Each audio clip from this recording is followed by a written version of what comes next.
Before the life she had now, EVA looked like every other young woman chasing success. Beautiful, ambitious, and full of dreams.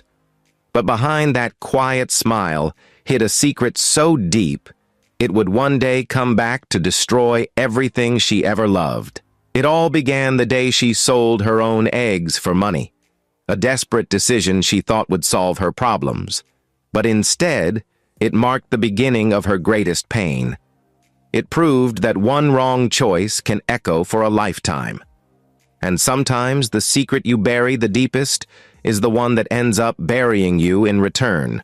For 5 years, EVA and Marvis were the picture of love, a happy couple, respected by everyone. But one thing had continued to haunt them. They had no child. One faithful day, Marvis sat on the couch in the living room, scrolling through photos on his phone. Pictures of him and EVA smiling, traveling, and dining out. On the surface, they were perfect. 5 years of love, laughter, and peace. But underneath that perfection was a quiet emptiness, a silence that grew heavier with each passing year.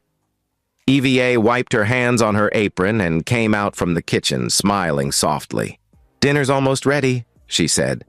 Marvis smiled back, but it was a tired smile, the kind that tried to hide pain. "Thank you, baby," he murmured. "You always make everything better." But EVA could see the emptiness behind his eyes. He was thinking again, about the same thing he always thought about, the hospital results. These past 4 years they had been to 4 hospitals already, each one giving the same verdict. Marvis was infertile. Each time they left the hospital, EVA held his hand and whispered, "It doesn't matter what the doctors say. Children don't define love. We'll be fine." She said it with conviction, with warmth, and every time Marvis believed her. He loved her too much not to. But one thing was clearly strange. Every hospital visit followed the same pattern. EVA would always arrive early or insist on speaking with the doctor privately to explain their situation better. She always made a few quiet calls before every appointment. Marvis once walked into the bedroom and caught her on the phone. "Yes, doctor. I just wanted to make sure everything goes as planned," she was saying. When she saw him, she quickly smiled and said, "Oh, I was just reminding him to give our case special attention. You know how Nigerian hospitals can be." Marvis chuckled lightly, trusting her completely. He never questioned her love, and that trust was the one thing EVA couldn't bear to lose. Each year, they repeated the same routine, same hospitals, same results. And each time, Marvis came home quieter than before. At night, she'd turn to him in bed, stroke his cheek, and whisper, "We'll be okay, my love. Don't let this break you." He'd smile weakly, kiss her forehead, and pull her close. To everyone outside, they were the ideal couple. But inside, the silence of their childless home was slowly eating them alive. Until one faithful day. It was a bright Monday morning when they walked into the glass building of Hope Fertility Center. Marvis looked calm but anxious. EVA, on the other hand, looked uneasy, her fingers twisting her handbag strap nervously. The receptionist directed them to a familiar face. Dr. Osas, Marvis's old university friend. The reunion came with laughter, backslaps, and short jokes about how much weight they'd gained over the years. "My friend," Dr. Osas said, smiling warmly, "I heard you've been through a lot. But don't worry, we'll sort this out."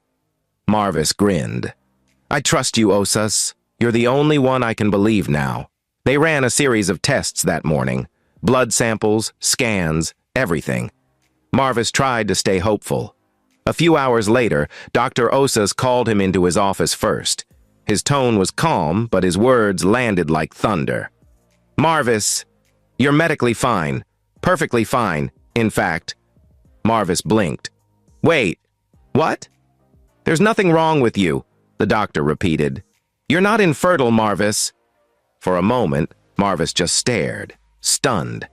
After years of pain and shame, hearing those words felt like a wave of relief washing over him. He smiled, almost laughing. "So, it's not me?" Dr. Osas shook his head. "No, it's not." Marvis rushed out to the waiting area in excitement. "EVA!" he called. "The result came out different this time." "I'm fine." EVA's hands froze around her handbag. You're fine?" she asked, forcing a shaky smile. "Yes," Marvis said, smiling wide. "Dr. Osas said nothing's wrong with me." "Maybe we can finally get the full answers now." He turned to Osas in excitement. "Doctor, please, let's run hers again too, just to be sure. This time, I want to know everything." At that moment, EVA stiffened. "What? No need for that. I've done mine several times before. I'm fine." She chuckled nervously. Dr. Osas frowned lightly. "Mrs. Marvis, it won't hurt to confirm. Let's be certain this time. Medicine changes. So do results." Marvis nodded. "He's right, love. Let's do it once more." Just for peace of mind, EVA's lips parted. She wanted to say something, anything to stop it, but words refused to come. Her hands trembled slightly as she tucked a strand of hair behind her ear and said softly, "Fine, if it'll make you happy." While waiting for her test results, Marvis handed Osas their old medical files. "Here, you can compare these. Maybe it'll help." Dr. Osas took them, flipping through each one carefully. "No problem.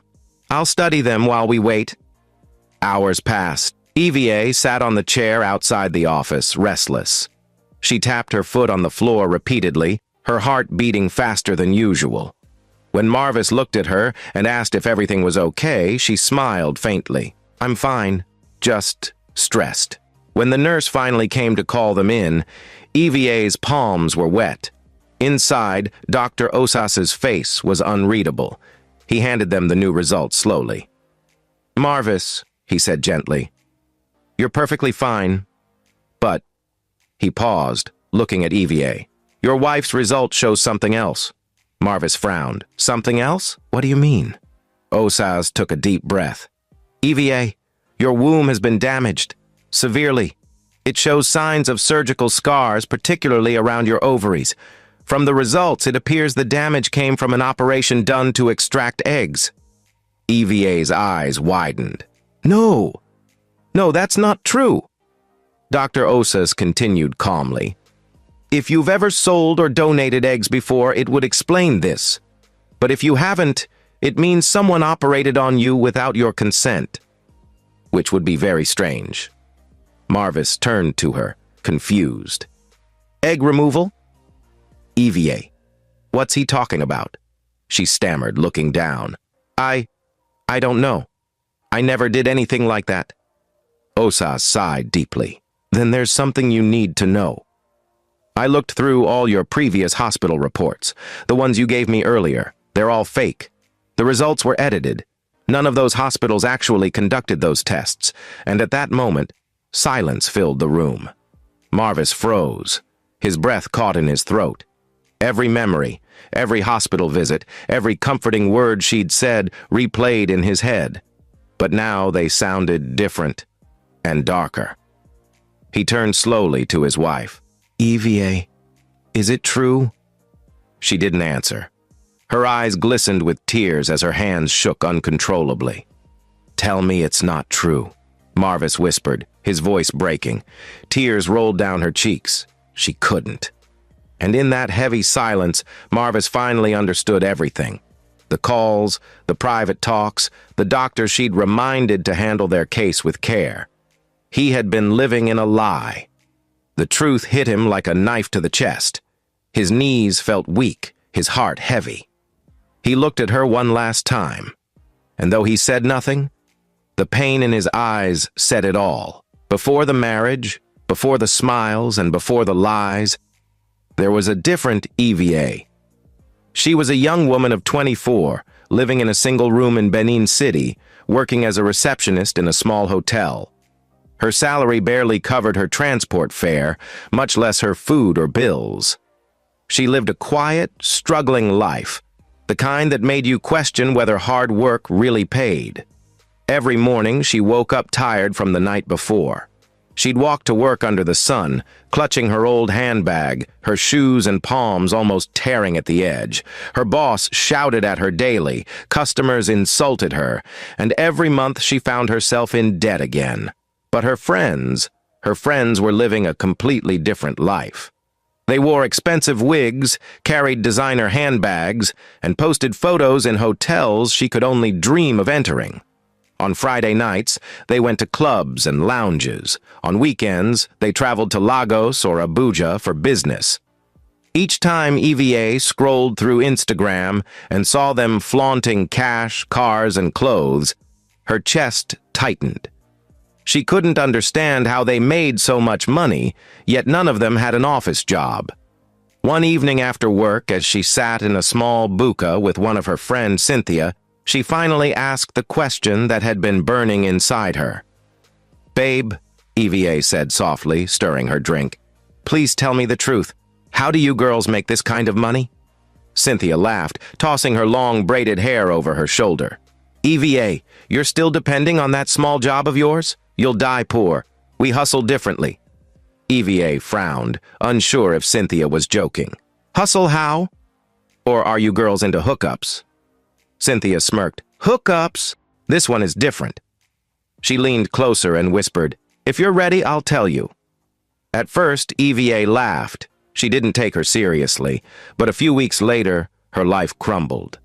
Her boss called her into the office one morning. His face was cold. "EVA," he said firmly, "this is the third time this week you're late. I can't keep covering for you. I'm sorry. We can't keep you anymore." She begged, she cried, but he didn't change his mind. That evening, she walked home under the rain, her bag soaked, her tears mixed with the water running down her face. In her tiny room, she sat on the floor, looking at her rent notice on the wall.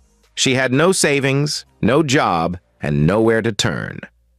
The next day, she saw Cynthia again, the same Cynthia who wore a new wig and perfume that smelled expensive. EVA forced a smile. "Babe, that thing you say you do, I'm ready." "Please show me," the way Cynthia grinned knowingly, her red lipstick glinting in the sunlight. "I knew you'd come around." That evening, she took EVA to meet two other girls, Lisa and Cami, both dressed in sleek outfits, looking like they had no worries in the world. When EVA asked what the job was exactly, Lisa laughed. "My dear, we sell eggs." EVA blinked. "Eggs? Which eggs?" Cami chuckled. "The ones your body produces every month. You know, the ones that waste during your period. Hospitals buy them for IVF. You donate, they pay. Simple as that." EVA's eyes widened. "You mean they remove the eggs from your body?" Cynthia nodded. "Yes, don't overthink it. You'll still lose them every month anyway. Better to be paid for it and enjoy yourself. You think we're working for men?" The laughter that followed made EVA's skin crawl, but at the same time, something inside her shifted. She wanted money. She wanted the kind of freedom these girls had. For once, she wanted to wake up without worrying about debt. That night, she didn't sleep. She tossed on her bed, thinking about what her friend said. By the next morning, she was still unsure. But later that night, as she scrolled through Facebook, she saw an ad. Young, healthy women needed for egg donation, 1 million naira per cycle. Her eyes stopped on the amount. 1 million naira. It was almost like a sign. She clicked the link and found a number. Her heart pounded as she typed a message. "Good evening. I'm interested in the egg donation program." Within minutes, she got a reply. "Come to Lifeline Fertility Hospital tomorrow morning by 9 a.m. Bring your ID." The next day, EVA found herself standing in front of a tall building painted cream and blue. The sign read, Lifeline Fertility Hospital. Inside, everything smelled like disinfectant and lavender air freshener. The nurse smiled at her, led her to a room, and began explaining the process.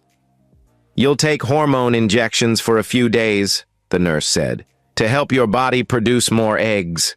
After that, the doctor will remove them. You'll be fine." EVA nodded nervously. For the next 2 weeks, she visited the hospital every morning for injections. She didn't tell anyone, not even her friends. On the day of the extraction, she felt lightheaded. The doctor assured her it would be quick. But halfway through, she started feeling sharp pains. Before she could speak, everything went blurry. She heard the nurses shouting, "She's bleeding!" When she woke up hours later, she was in a recovery room with a drip in her arm. The doctor smiled faintly and said, "We had to do a small surgery to stop internal bleeding. You'll be fine. Just rest." He didn't tell her more. She didn't ask. She just wanted her money and to go home. 3 days later, she got her payment, 1 million naira, neatly transferred into her account. That night she cried, not out of pain but relief. She paid her rent, bought new clothes, and sent money to her younger brother in school. But that was when something began to change. A few months later, she noticed her body behaving strangely. Her period became irregular, sometimes not coming for 2 or 3 months. She felt weak often, but she dismissed it as stress. When she finally visited a local clinic, the nurse told her it was probably a hormonal imbalance. She bought a few medications and left it at that. She never returned to Lifeline Hospital. Years passed, and she forgot all about it, or forced herself to. When she met Marvis, he was kind, gentle, and patient. He loved her simplicity and saw strength in her quietness. He didn't have much, but he had peace. And that was all EVA wanted. So when he proposed, she said yes, immediately. But there was one thing she didn't tell him, the truth. She told herself it was in the past, that what he didn't know wouldn't hurt him. She didn't know that the truth, no matter how deeply buried, always finds its way back. And now, years later, sitting in that hospital beside Marvis and hearing Dr. Osas mention egg removal, the memories came crashing back. The cold room, the shouting nurses, the blood, the doctor's voice. She had lied for love, lied for peace, lied to protect what she built. But in the end, it was that same lie that was tearing everything apart now. And for the first time, as tears rolled down her cheeks, EVA realized maybe some secrets are too heavy to hide forever. Back in the hospital, the air in Dr. Osas's office grew heavier by the second. Not even the quiet hum of the air conditioner could soften the silence that followed the doctor's words. The clock on the wall ticked slowly, each second falling like a hammer against Marvis's chest. He sat there motionless, his eyes fixed on the white wall in front of him, but his mind was spinning in chaos. Every hospital visit, every sleepless night, every time EVA held his hand and told him not to give up, all of it flashed before him. Only now he saw it differently. The tenderness that once comforted him now looked like deceit, hiding behind compassion. Across from him, EVA sat trembling. Her fingers clutched her handbag tightly, and her breath came out uneven. She wanted to say something, but every word felt like it would choke her. Her throat was dry, her heart pounded fast. Finally, she spoke, barely a whisper. "Marvis." But he didn't turn. His eyes remained on the wall. "Marvis, please." "I'm sorry," she said again, her voice cracking. "Please forgive me." He blinked slowly, still unable to look at her. When he finally did, his eyes were glassy. His lips trembled as he spoke. "Why, EVA?" "Why?" "For years," he said quietly. 5 years. I carried shame that wasn't mine. I believed every word you said. The way he said it, calm but broken, made her tears spill instantly. She fell to her knees before him, her palms pressed against the cold tile floor. "I was scared," she cried. "I didn't want to lose you. I thought if you found out, you'd stop loving me." Marvis exhaled slowly, his chest heaving. He stood up, pacing slowly toward the window, turning his back to her. "You should have trusted me," he said. "You should have told me the truth." "I couldn't," EVA sobbed. I didn't know how. Every time I wanted to tell you, I saw how much you loved me, how proud you were to call me your wife, and I couldn't bring myself to break your heart.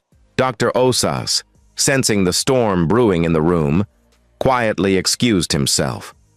He left without saying a word, closing the door gently behind him. Marvis stood there. His mind screamed with 1,000 thoughts, but his mouth refused to release any of them. He wanted to yell, to demand why, to ask how she could betray him in a way so cruel yet so quiet. But his voice was gone.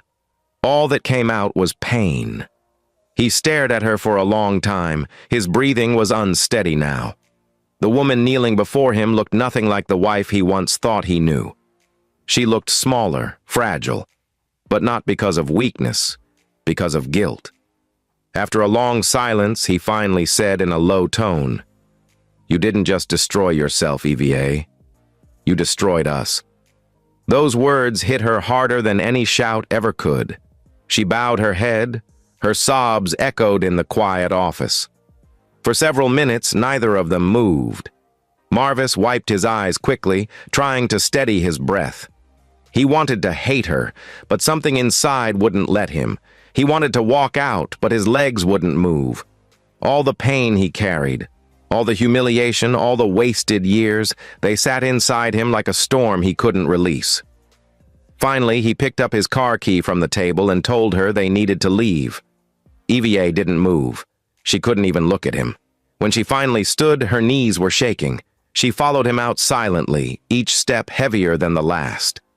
The drive home was painfully quiet. Every few seconds, Marvis's eyes darted to the rearview mirror, not because he needed to, but because he couldn't bear to look at her. EVA sat still, staring out the window, her reflection staring back at her.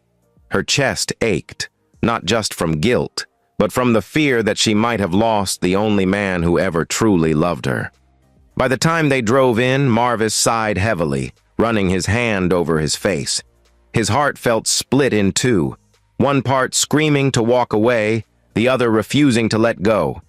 He stepped out of the car, closing the door quietly behind him. EVA followed, her legs trembling. Inside the house, everything felt cold.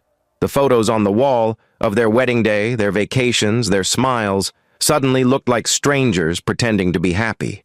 Then he sat down slowly, his hands covering his face. EVA stood a few feet away, watching the man she loved crumble silently. Every sob he held back felt like a knife in her chest. She moved closer and knelt beside him, reaching for his hand. But he pulled it away. "Please, Marvis," she cried softly now. "Don't push me away." He looked at her again, her face already swollen from tears, her eyes red, her voice breaking. And despite everything, a part of him still saw the woman he had fallen for, the same woman who made his small world feel complete. He didn't speak again. He just stood up slowly and walked into the bedroom, leaving her kneeling in the living room, crying into her palms. And for the first time in their marriage, EVA realized she might have won his love once through lies. But now, she had to earn his forgiveness through truth. Days turned into weeks. The once lively home of laughter and shared prayers fell quiet, the kind of silence that made even the ticking clock sound heavy. Marvis barely spoke. He barely ate. He'd leave for work early, return late, and walk straight into the guest room without saying a word. When EVA tried to talk, he'd nod absently, mutter something short, or just keep walking.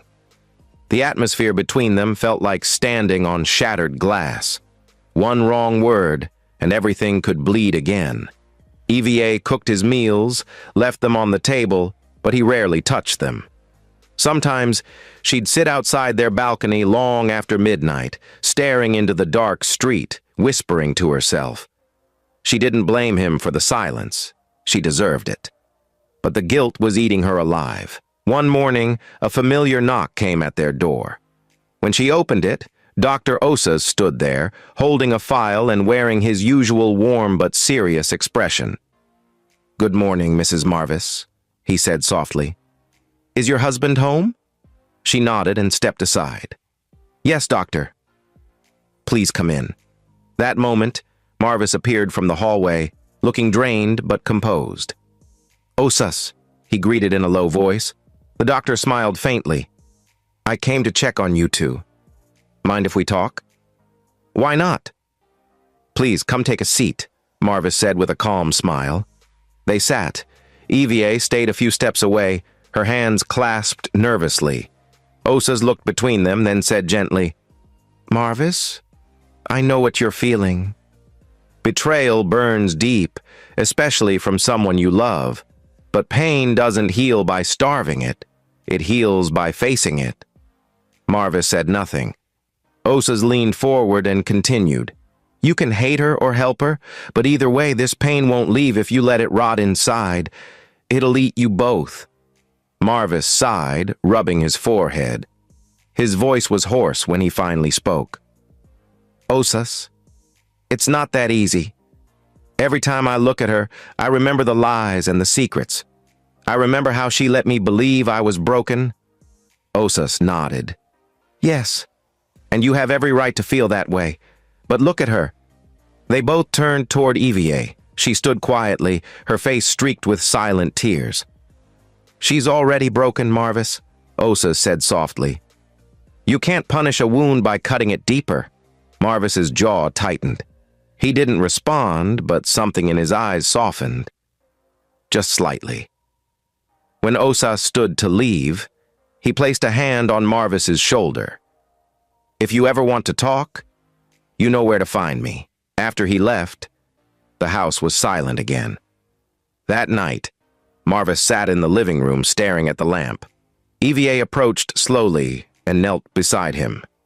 Marvis, she whispered in a trembling voice, if you never forgive me, I'll understand. But please, don't stop living because of me. Don't let what I did kill you inside. He looked at her, not with anger this time, but exhaustion. He sighed deeply, leaned back and whispered, I don't know how to forgive you yet, EVA, but I'm tired of hating you. And that was the first time they spoke without shouting or silence between them. Weeks later, Marvis agreed to return to the hospital with her, not because the pain was gone, but because Osas had suggested something that gave him a glimmer of hope. When they entered Osas's office again, he greeted them warmly. I'm glad you both came, he said. EVA's condition isn't beyond help. It'll take time, patience, and faith. But we can try to repair her ovaries. EVA's eyes widened in disbelief. It's possible? She asked sharply. Osas nodded. It's not guaranteed, but there are treatments. Hormone therapy, regenerative support. It's a slow process, but I've seen miracles happen. Marvis looked at her, then back at the doctor. If we start, what does she need? Osas smiled. Support. She'll need someone beside her, not just medication. That evening, for the first time in months, Marvis didn't sleep in the guest room. He stayed in their bedroom, on the same bed, though turned the other way. It was a small start, but a start nonetheless. The treatment began the next week. Every morning, EVA received injections that made her weak and moody. Some days, she'd cry for no reason. Other days, her body hurt so badly she couldn't get up. Marvis saw all of it. At first, he only watched from a distance, helping quietly, keeping conversations short. But soon, his care grew more visible. He started waking up earlier to make her tea. He'd remind her about her pills, hold her when she shook during injections, whispering, "You're doing well, just a little more." Sometimes when she cried mid-treatment, he'd wipe her tears and say softly, "Don't break down, EVA." Not now. We're already halfway there. And those words meant everything to EVA. Months passed. The process wasn't easy. There were setbacks, failed cycles, pain, frustration. But through it all, something unexpected happened. They began to heal together.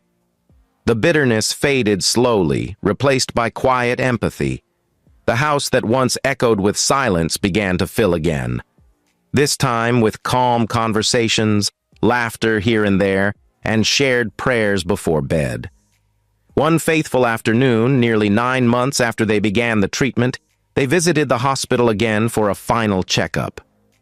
Dr. Osas smiled as they entered. "Marvis, EVA, please sit down," he said warmly, welcoming them. They waited nervously. Osas glanced through the test results, and at that moment his eyes softened. He looked up and smiled. "Congratulations," he said quietly. "You're pregnant." EVA blinked. For a moment she didn't move, as though her body refused to believe it. Then her eyes filled with tears. "Pregnant?" she whispered. Osas nodded. "It worked. Against all odds, it worked."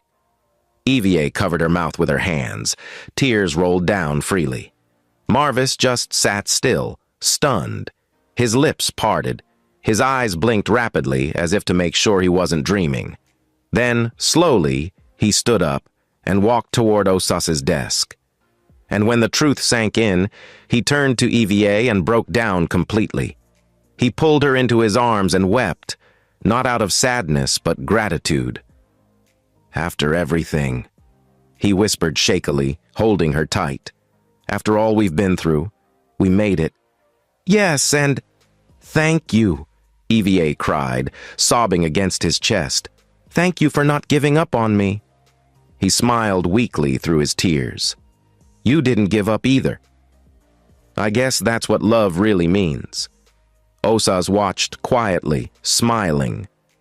"It's been a long road," he said, "but it's not just medicine that did this. It's forgiveness." And that evening, as the sun set over the city, Marvis and EVA sat on their balcony, watching the orange sky melt into night. For the first time in years, there was peace between them. No secrets, no walls, and no shame. Marvis reached for her hand, and she squeezed it softly. They didn't need words. The silence that once divided them now felt comforting, a silence full of hope and of healing. And in that moment, they both understood that love, when true, doesn't erase pain, it transforms it. Moral of this story: besties, this story carries more than just emotion, it carries a warning. Sometimes desperation makes us take shortcuts we later regret. EVA learned the hard way that no lie stays buried forever. It only waits for the right time to reveal itself. And Marvis proved that love, when it's real, can heal even the deepest wounds. To our young women, don't let desperation push you into decisions that could cost your peace or your life. Selling your body, even medically, can destroy more than you imagine. And to couples and families, remember this: love built on lies will always break, but truth, even though it may hurt, always heals. What do you think of EVA's decision? Was she a victim of circumstance or her own choices? Do you think Marvis did the right thing by forgiving her? Would you have forgiven someone who hid a secret like that from you for years? Share your thoughts in the comments. And don't forget to like, share, and subscribe to African Tales by Emma Day for more inspiring and emotional stories that carry real-life lessons. Until next time, stay blessed, and see you in the next one.